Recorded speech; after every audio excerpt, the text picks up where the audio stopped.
Hello YouTubers, it's Michael again. I went online and there's a lot of shows out there on YouTube that tells you about how many different items you need to buy, to get prepared for the food shortage. Some people say 10, some say 27. Well, that's all fine and dandy. You got all this food and this and that and the other. That's cool. But there's other things that a person needs to consider, such as things that you need to know to be better prepared. One thing is most folks can't seem to live without, like air conditioning. Okay, if the daggum electrical grid was to go down, well, you wouldn't have any electrical power. But then solar panels wouldn't do you a whole lot of good. But if you do have solar panels on your house and the grid doesn't go down, and for some reason or other, let's say that you can't afford a light bill, well, my utility company, they won't pay me for my overuses on my solar panels. So what I would do is that in the wintertime, I would save up my solar credits, and I would use them come summertime to run my air conditioner. That way I've got free credits, so I could run my solar on my air conditioner in the summertime from all the credits that I built up over the winter. I might even try to run my well pump, okay? Because you got to have water, But taking a bath and all these kind of things and watering the garden and things of that nature, it's going to depend on how much electrical power you use up, because you don't really want to have to deal with sleeping in the hot weather. I know I wouldn't want to do that, So I just try to figure it out. But I have a 6,000 watt solar panel system on my house. Now, Harbor Freight, they sell, I believe, it's a 45 watt 3-panel solar system, and it comes with an inverter on it, and you can charge up all your little 12-volt things, your little iPhones and your cell phones and whatever else you got. You just plug it right in there, and the sun will charge it up. I don't know how long it takes because I've never used it, but all the connections are there, and it runs like $129, $149 or something like that. Okay, something like that would charge up a car battery as well. Okay, I don't know how long it would take, but if you didn't have solar panels and you had one of those, you could actually charge a car battery up and run a 110 volt or 220 volt well pump off of a car battery if you had an inverter that allowed you to do so. Now, you don't want to try to live the life of Riley if the grid is down and there's nothing that you got. You don't have anything. You kind of want to live life on the cheap, say. Okay. So what you would do is if you had a submersible pump and you ran it, right?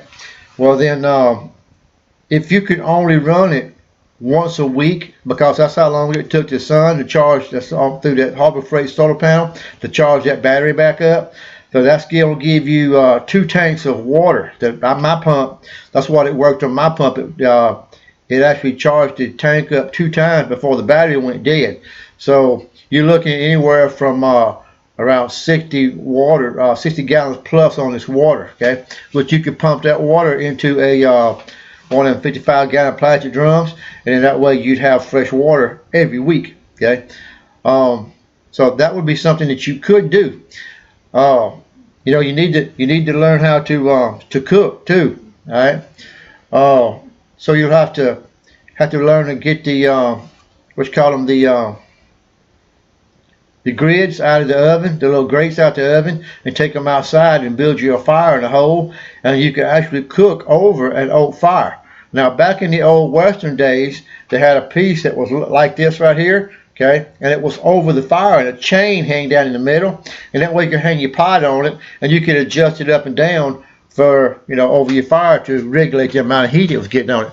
Now, I realize this is something that's like on the cheap side. You could also build a hobo stove. You'd have to go online to see the videos on a hobo stove. But basically, you take like a number 10 can, okay, and on the side you cut a hole, and then you put another little small can, like a can of beans. You could put a little put that little can on the side, and that's where you shove your dadgummit wood in. And then in the bottom that you cut out, it's put down in the can about this far, okay? And you got a little shelf and all, and that way, that's where you put your pot on these things, and that way it, you know, you're able to cook on it using little twigs, okay? Which I haven't actually tried to build one of them things, but my neighbor has, and he actually had success with cooking on it. So that might be a way to go. It wouldn't hurt to learn how to build one of these things. I got me a little cheat sheet right over here, okay? Another thing, gasoline might get to the point where it's kind of hard to come by. So you might want to consider getting you a bicycle. Not to mention the fact, you know, you got the exercise, you know, that you'll be able to get. Eating, you know, you got to have a way of coming up with some food. Heirloom seed. Heirloom seed is a way to go. If you have to build you a garden with heirloom seeds, you can take the seed, like the peas or the corn or whatever from this year's plant, and put some of them up for next year's planting. And they'll make an exact duplicate of the mother plant you took them off of. GMO seed won't do that. So don't run down to Walmart think you're going to buy you a batch of seed and that's going to say, okay, I got it covered. Yeah, you only got one season covered with those.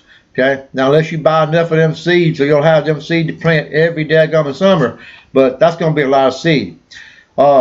Remember the Jews, okay, they lived on eye potatoes. So I would recommend that you buy a bag of eye potatoes, okay, and get you some pots and put some pot soil in them or something, and that way you could actually plant the potatoes down in that pot soil, or you could actually, if you got a tiller, you could till up your ground.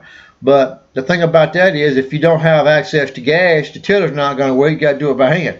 The pot and soil in these containers will be a little bit easier, or you can get out there in your yard, you can roll you up a spot and you can put pot and soil in it. That way you can make it easier to plant, or an above ground garden. Okay, you can look that up online. You can see about that too. Let me look on my little list right here of things that I may have overlooked there. Okay, yeah, you need to talk with your neighbors. Okay, I've talked to mine, and we're pretty much on the same page. You know, assuming that things get bad, you know, you'd have to basically watch over your stuff and make sure somebody didn't come out and steal stuff out of your garden, right? So basically you'll have to run a night shift and a day shift. There's always somebody out there watching your garden. One, okay, to keep the deer out of it and the coons and things of that nature. Them coons, they just love that corn, buddy. So them daggum deer, they'll come out there and eat everything you got, all the way to the nub. They don't care whether you got something to eat or not. They ain't really worried about it, okay? So if I was you, I would do that. Now, a 22 rifle, okay, you can get one that's, you know, semi-automatic, whatever, but that would be good, you know, something that you had it sighted in good. You could actually use it for home defense, okay? It's not like you're going to fight off the National Guard or nothing with it, but then again, you know, hey, you never know, right? But the thing is, you know, you can also use that 22 rifle and you can go squirrel hunting, rabbit hunting with it. And I've been told you could even kill a deer with it, okay? But, you know, you might get one of them anyway, you know, if you got your garden plant out there and you got somebody hid out there waiting, one might walk up. Who cares about whether or not you got a hunting license or not when your family needs to be fed? You know what I mean? So you do what you got to do at that point. Just keep your mouth shut about it. Okay. Cows. If the grid was to go down, okay, and the economy was to get bad, okay, you needed some kind of cow. You need a milk cow. Well, I'm gonna tell you, them Jerseys. If you've ever watched the Waltons on TV, they have a Jersey cow. Them cows were bred to be harnessed. Now you have to get your young one to train it, you know, to walk on the harness. But you can basically take that cow and move her all around in your yard, and you know, she can eat off the grass, you know, whatever. And then you can bring it to the water hole, water trough, whatever, about 2 or 3 times a day. Okay, and then that way you could have a little bitty thing out there in your yard designed up where you can bring her down. You can milk her every day. Okay, just keep a chain on her all the time. Okay, so that would be a way of having you some milk and butter. Okay, chickens, you know, get you a little something other like an old trampoline, right? Get you an old trampoline and get some good wire. Now, don't get chicken wire. Chicken wire sounds good because, you know, it's that called chicken wire. But I'm gonna tell you, a possum can chew right through the chicken wire. get you some of that what's called hardware cloth. Okay, it's a little bit stiffer steel. But the thing about it is, your family's livelihood is depending on this. So you need to make sure that when you build it, that it's built good enough that a dog can jump up on top of that thing and won't collapse the roof in. Okay, if you lay it, little hoop down, the hoop is up. Okay, and you use that top hoop to hold the wire, and you hoop around it, put a door on it so you can go in and out of it. And you could have some chickens in there. At least that way you'll have some some chicken meat, okay, and eggs, okay.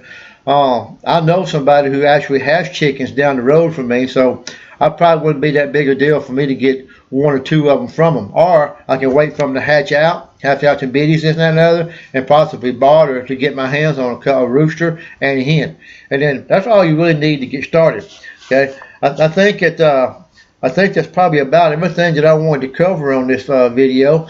I hope that you've liked it. Let me know if I left something out, if it was helpful to you. I'm really concerned about this. I want to know that my videos is actually helpful or not. So just give me the thumbs up, or send me a comment, okay? Anything like that would be helpful. I really appreciate it, and I hope y'all see y'all again, and maybe in one of my next videos. Y'all have a good day.